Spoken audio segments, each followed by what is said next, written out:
ಅರುಣ್ ಧನ್ಯವಾದಗಳು ಸಭಾಪತಿಗಳೇ. Limca book of ಅವಾರ್ಡ್ಸ್ಗೆ ನಮ್ಮೆಲ್ಲರ ಸಭಾಪತಿಗಳ ನೇಮಕ ಆಗಿರೋದು ನಮಗೆಲ್ಲರಿಗೂ ಹರ್ಷದಾಯಕವಾಗಿದೆ. ಅವರು ಕರ್ನಾಟಕ ಪಶ್ಚಿಮ ಶಿಕ್ಷಕರ ಕ್ಷೇತ್ರದಿಂದ ಗೆದ್ದಿರೋವಂಥವ್ರು.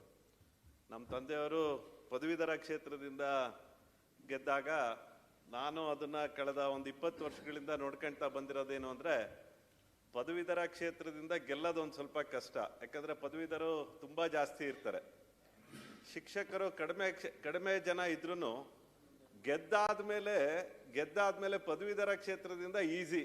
ಆದರೆ ಶಿಕ್ಷಕರ ಕ್ಷೇತ್ರದಿಂದ ಅದನ್ನು ಮ್ಯಾನೇಜ್ ಮಾಡೋದು ಭಾಳ ಕಷ್ಟ. ಶಿಕ್ಷಕರ ಸಮಸ್ಯೆ, ಶಿಕ್ಷಕರದು ನಾವು ನೋಡ್ತಾ ಇದ್ದೀವಿ. ಇಲ್ಲಿ 14 ಜನದಲ್ಲಿ ಈ ಇಡೀ ನಮ್ಮ ಪರಿಷತ್ತು ಯಾವಾಗ್ಲೂ ಶಿಕ್ಷಕರ ಬಗ್ಗೆನೇ ಮಾತಾಡುವಂಥದ್ದು ನಡೀತಾ ಇರುತ್ತೆ. ಯಾಕಂದರೆ ಸಮಸ್ಯೆಗಳು ಜಾಸ್ತಿ. ಈಗ ಕೇಳ್ತಾ ಇದ್ವಿ, ಆ ದೇವೇಗೌಡರು ಅವಾಗ ಅತಿಥಿ ಉಪನ್ಯಾಸಕರು ಎಷ್ಟು ಜನ ಇದ್ದಾರೆ ಅಂದರೆ 16,000 ಜನ. ಇನ್ನು ಪ್ರಾಥಮಿಕ ಶಿಕ್ಷಣದಲ್ಲಿ ಹೋದರೆ 43,000 ಜನ ಉಪನ್ಯಾಸಕರು, ಯಾರು ಅತಿಥಿ ಶಿಕ್ಷಕರಿದ್ದಾರೆ. ಈ ಸಮಸ್ಯೆಗಳ ಜೊತೆಗೆ ಗೆಲ್ಲೋದು ಅನ್ನೋದೇ ಭಾಳ ಕಷ್ಟ. ಒಮ್ಮೆ ಗೆದ್ರೆ ಅದು ದೊಡ್ಡದು, 2ನೇ ಬಾರಿ ಅನ್ನೋದು ಭಾಳ ಕಷ್ಟ. ಅಂಥದ್ರೊಳಗೆ ಇಲ್ಲಿ ನಾನು 5 ಬಾರಿ ಗೆದ್ದಿರೋವಂಥವ್ರು ನೋಡಿದ್ದೆ. ಈ ಸದನದಲ್ಲಿ 5 ಬಾರಿ ಗೆದ್ದಿರೋವಂಥವ್ರು ನೋಡಿದ್ದೆ. ಆದರೆ 8ನೇ ಬಾರಿ 34ನೇ ವರ್ಷಕ್ಕೆ ಅವರು 34ನೇ ವರ್ಷಕ್ಕೆ ಮೊದಲನೇ ಬಾರಿ ಗೆದ್ದು ಇವತ್ತು ಅವರಿಗೆ 77 ವರ್ಷ. ಅವರು 8ನೇ ಬಾರಿ 44ನೇ ವರ್ಷದಲ್ಲಿ ಅವರಿದ್ದಾರೆ. ಆದರೆ ಇದು ನಿಜವಾಗ್ಲೂ ನಮಗೆಲ್ಲರಿಗೂ ಸ್ಫೂರ್ತಿ. ನಾವು ಇತ್ತೀಚೆಗೆ MITಗೆ ನ್ಯಾಷನಲ್ ಲೆಜಿಸ್ಲೇಚರ್ಸ್ ಕಾನ್ಫರೆನ್ಸ್ಗೆ ತುಂಬ ಜನ ಹೋಗಿದ್ವಿ. ಅವರಿಗಿರೋ ಅಂಥ ಆಸಕ್ತಿ ನಮ್ಮಲ್ಲೇ ಎಲ್ಲೋ ಒಂದು ಸಲ ಇಲ್ವಲ್ಲ ಅಂತ ಅನಿಸುತ್ತೆ ನಮಗೆ. ಅವರಿಗಿರೋ ಅಂಥ ಆಸಕ್ತಿ, ಅಲ್ಲಿ ಹೋಗಬೇಕು, ಹಲವು ವಿಷಯಗಳನ್ನು ತಿಳ್ಕೋಬೇಕು. ಅವ್ರು ಮಾಡಿರೋಂಥ ಮೊದಲನೇದು MIT ಯೂನಿವರ್ಸಿಟಿಯಿಂದ ಮಾಡಿದ್ದು. ಹಾಗಾಗಿ ನಮಗೆ ಭಾಳ ಸಂತೋಷ ಆಗಿದೆ. ಒಂದೇನೆಂದರೆ, ನನಗೆ ನಮ್ಮ ಮನೆಯಲ್ಲಿ ನಾವೊಂದು ಸ್ವಲ್ಪ ತರಲೆ ಮಾಡಿದ್ರೆ ನಮ್ಮಪ್ಪ ಒಂದು ಸ್ವಲ್ಪ ಇದು ಮಾಡ್ತಿದ್ರು. ನಾ ಸದನಕ್ಕೆ ಬಂದಾಗ ನಮ್ಮಪ್ಪ ಇಲ್ಲ ಅನ್ಕೊಂಡೆ. ಆದರೆ ಅವಾಗವಾಗ ನಾವು ಹೆದರೋ ರೀತಿಲಿ, ತರಲೆ ಮಾಡದೇ ಇರೋ ರೀತಿಲಿ ನೋಡ್ಕೊಂತಾರೆ ನಮ್ಮ ಸಭಾಪತಿಗಳು. ಇದೇ ರೀತಿ ನಿಮ್ಮ ಕಾಲ ನಮ್ಮ ಕಾಲ ಭಾಳಷ್ಟು ವ್ಯತ್ಯಾಸಗಳಿದ್ದಾವೆ. ಹಿಂಗೆ ನಮ್ಮನ್ನು ತಿದ್ದಿ ನಾವೇನಾರ ತಪ್ಪು ಮಾಡಿದ್ರೆ ಹೆಂಗೆ ಕರೆದು ಬೈತಿರೋ ಹಿಂಗೆ ಮುಂದುವರಿಲಿ ಅಂತ ಹೇಳ್ತಾ, ಇದೇ ರೀತಿ ಇನ್ನಷ್ಟು ನಿಮಗೆ ಸಿಗಬೇಕಾಗಿರೋವಂಥದ್ದು ಹಲವಾರು ಗುರುತಿಸುವಿಕೆ ಅನ್ನೋವಂಥದ್ದು ಆಗಬೇಕು. ಅದರೊಳಗೆ ನಮಗೆಲ್ಲರಿಗೂ ಒಂದಷ್ಟು ಪ್ರೇರಣೆ ಸಿಗುತ್ತೆ ಅಂತ ಹೇಳಿ ಮತ್ತೊಮ್ಮೆ ಅಭಿನಂದನೆ ಹೇಳಿ ನನ್ನ ಮಾತಿಗೆ ವಿರಾಮ ನೀಡ್ತೀನಿ.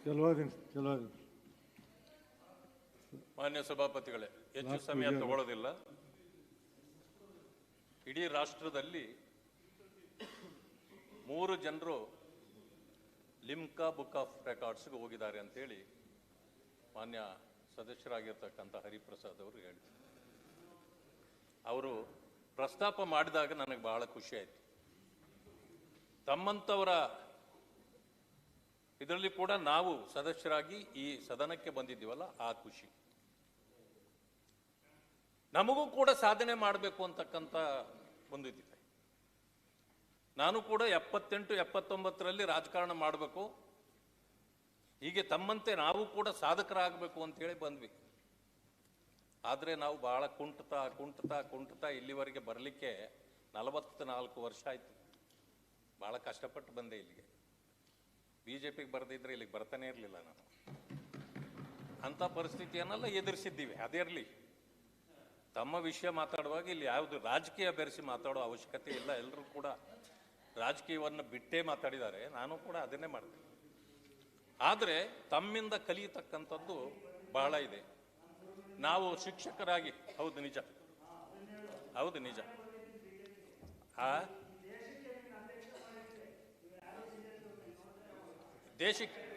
ದೇಶಕ್ಕೆ ಅಧ್ಯಕ್ಷರು ಅಂದ್ರೆ ಪ್ರೆಸಿಡೆಂಟ್ ಆಫ್ ಇಂಡಿಯಾನಾ? ಅಲ್ಲಲ್ಲ, ಪ್ರೆಸಿಡೆಂಟ್ ಆಫ್ ಇಂಡಿಯಾನಾ? ನಿನಗೆ ಹೆಂಗ್ ಬಿಸಾಕ್ತಾರೆ ಹೇಳಲ್ಲ ನಾನು, ನೀನ್ ನೋಡ್ತಾ ಇರೋ. ಅದು ಬಿಡಿ, ಅದು ಯಾಕೆ ಅಲ್ಲ, ಅದ್ರ ಬಗ್ಗೆ ನಾನು ಇವಾಗ ಮಾನ್ಯ ಸಭಾಪತಿಗಳೇ, ನಾನು ಅದ್ರ ಬಗ್ಗೆ ಮಾತಾಡೋದಾದ್ರೆ 1 ದಿನ ಸಮಯ ಕೊಡ್ಬೇಕು ನನಗೆ. ಬೆಳಗಿಂದ ಸಂಜೆವರೆಗೂ ಮಾತಾಡೋದು ಬೇಡ, ಅದು ಬೇಕಾಗಿಲ್ಲ. ಬೇಡ ರಾಜಕೀಯ ಮಾತಾಡೋದು ಬೇಡ. ಅದನ್ನು ತಗೊಂಡ್ರಲ್ಲ, ಅದಕ್ಕೆ ಅವರು ಅದು ಬೇಕಾಗಿಲ್ಲ. ಆದ್ರೆ ತಮ್ಮಿಂದ ಕಲಿಯತಕ್ಕಂಥದ್ದಿದೆಯಲ್ಲ, ತಾವು ಶಿಕ್ಷಕರಾಗಿ ಬಂದವರು, ಇವತ್ತಿಗೂ ಕೂಡ ತಾವು ಶಿಕ್ಷಕರಾಗಿ ಬಂದವರು ಇವತ್ತಿಗೂ ಕೂಡ ಶಿಕ್ಷಣವನ್ನೇ ನಮಗೆ ಮಾಡ್ತಾ ಇದ್ದೀರಿ, ಇದೊಂದು ಶಾಲೆ ಅನ್ನೋ ರೀತಿಯಲ್ಲೇನೆ ತಾವು ನಡ್ಕೊಳ್ತಿದ್ದೀರಿ, ನಮಗೆ ಬಹಳ ಸಂತೋಷ.